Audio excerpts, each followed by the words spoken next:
reasons I learned, as I really delved into the research now, there was so much more available, both online and in archives than there was when I first wrote about them in '01, was how poorly that the family was treated. In 1927, Harriet gets her sons back. And it's on the front page of the Roanoke Times for 8 days in a row. It's a huge story. It actually goes international because the brothers by then are quite famous. I mean, we have to remember that the circus was the #1 form of entertainment then. This is before movies and television and professional sports are big even. And the second most popular day in America at the time is Circus Day after Christmas. I mean, people didn't go on big vacations then. They would pull their pennies and wait till the circus came to town. It was a huge deal.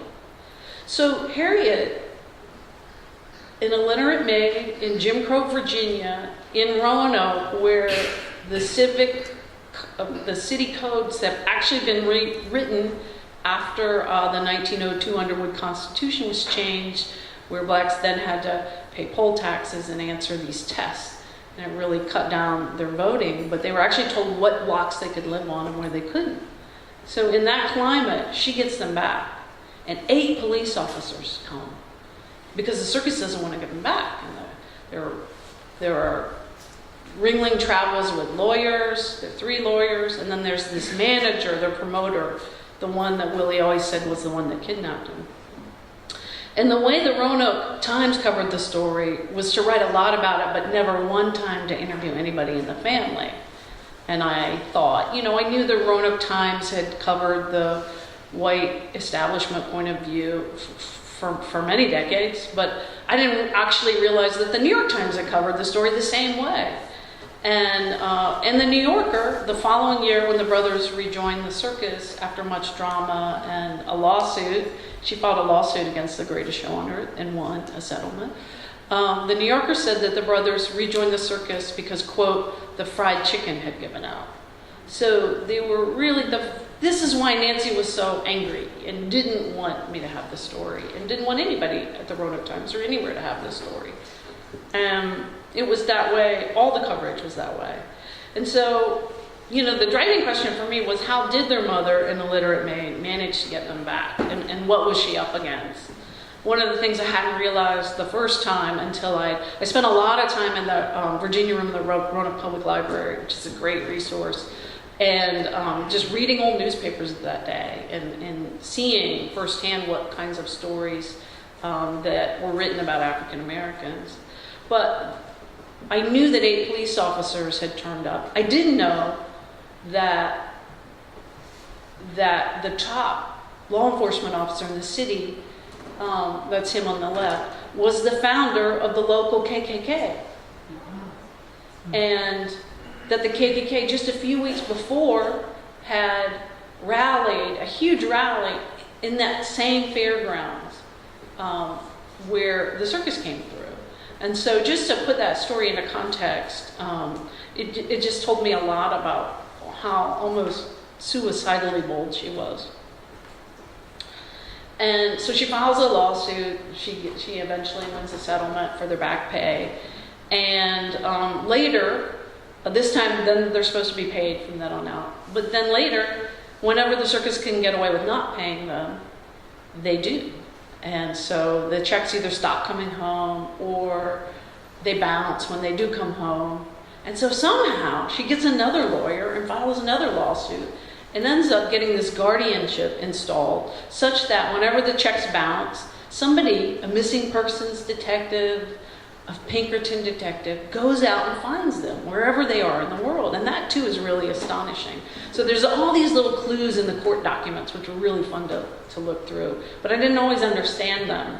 There would be names and people. So anytime at the end of the year, there was a settlement of accounts, and every dollar that came home would be enumerated who got what. And the lawyer got a cut always. Harriet got a cut. And then the rest was set aside for the brothers.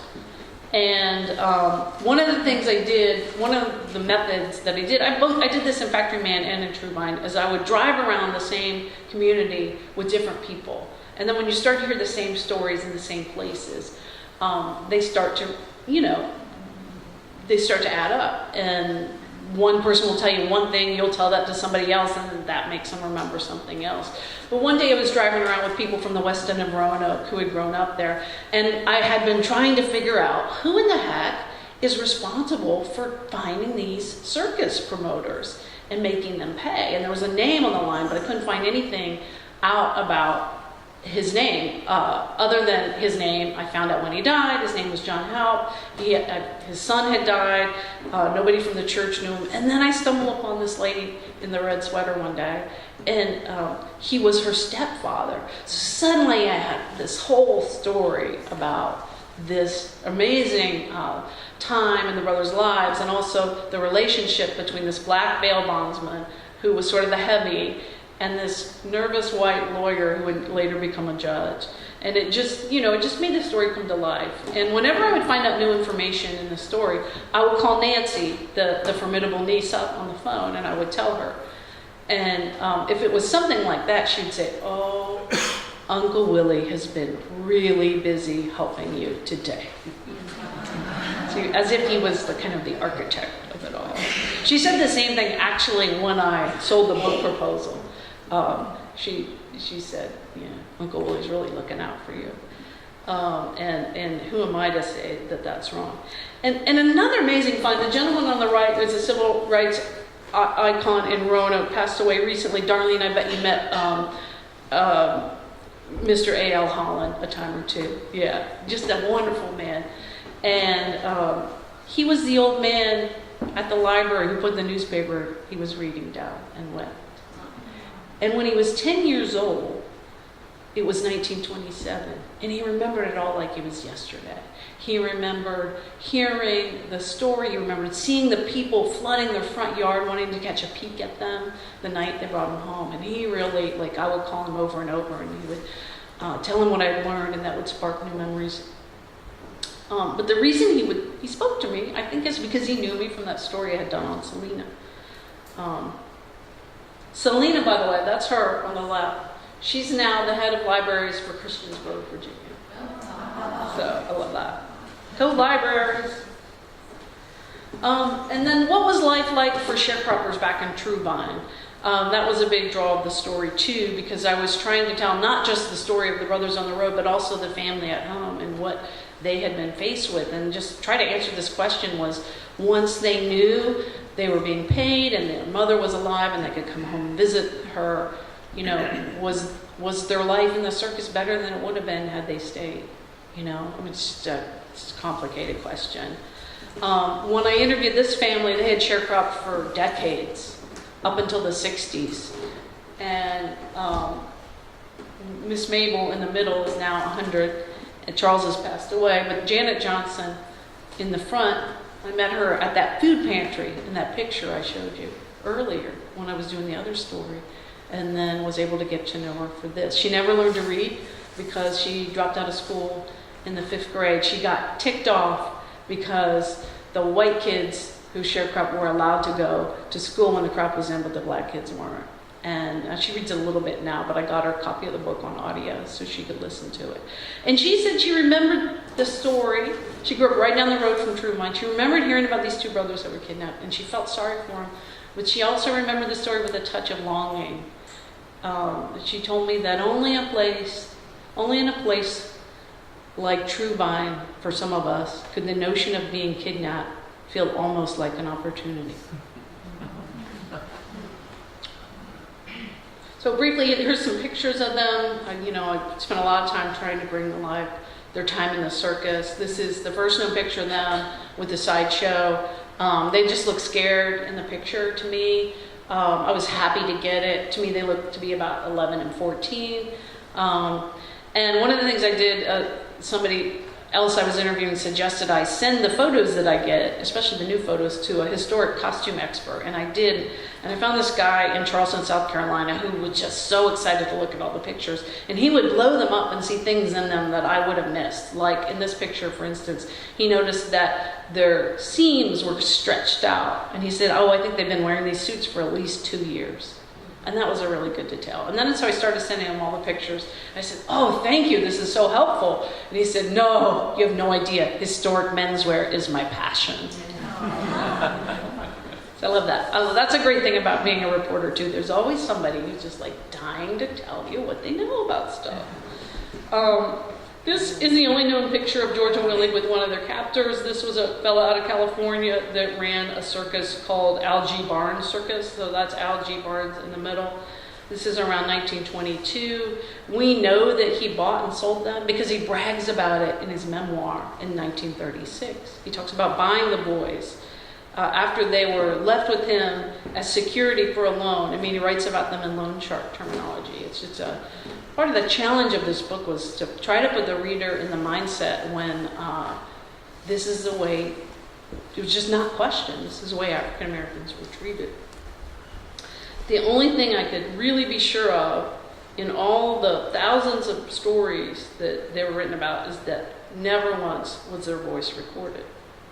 So this is what the sideshow looked like when Ringling came through Roanoke in 1927. So that's George and Willie, 4 to the left and 4 to the right of the person in the back. My editor was really curious about the kidnapper. His name was Candy Shelton. He was the only person Willie ever said anything bad about. And I found his death certificate. He died in 1974 in Gibsonton, Florida, which is called Gibtown by the circus folks. And a lot of them end up retiring there. And I tracked down a couple of his nephews, interviewed him. They had lost track of him in the 50s. And my editor said, you bring George and Willie to life so well. We need to find out what happened to the kidnapper. And I was really sweating it because I had taken it as far as I could get it, I thought. And then one night I couldn't sleep and I was up putting the name Candy Shelton into Google Books. Like all kinds of entries on Blake Shelton, right? Not interested in the country singer Blake Shelton. But finally, like on page 33, up pops this book that was written in 1974 called Florida Ramble. And it's this profiles of eccentric people from Florida, and Candy Shelton is one of them. And suddenly I had this just beautiful scene of him showing an interviewer what his life is like, and he lives in a little shotgun shack, and he's hauling out this old box of clippings from his time on the circus, and he's lonely, and he's living, kind of a sad end of his life. And one of the things Nancy had said when I first asked if I could do the book, she made me wait 6 weeks while she was deciding. And then she called me on Christmas morning and she said, I made you wait so I could give it to you as a gift. And she said, the only thing I want you to know, and I want you to get this right, is that no matter what you find out, because she knew I'd find some hard, raw things about the way they had been treated, and I did. No matter what you find out, you just have to remember that in the end, they came out on top. And I assured her I already knew that because I'd already interviewed their doctor, their lawyer, nurses, caregivers. And they came out on top because they were so lovingly tended at the end of their lives. So Nancy grows up in this house that is bought and paid for by Harriet Muse with the money that she saved for George and Willie. So that when they retire in 1962 from the circus, the house is all bought and paid for, and it's a nice house. And he's gone from this sort of cautionary tale. If you meet an African-American person in Roanoke today who's over the age of 60, they will have grown up being told whenever they would go off to a festival or a fair, you all stick together and be careful or you might get kidnapped like George and Willie. So they had gone from being this sort of cautionary tale to Willie was just revered and very much treated as a wise elder. And so I love that. So this is a book that begins in rural Franklin County. Along the way, because of the color of their skin, there are people in this book who were lynched, kidnapped, subjugated, denied the vote, told exactly where to live.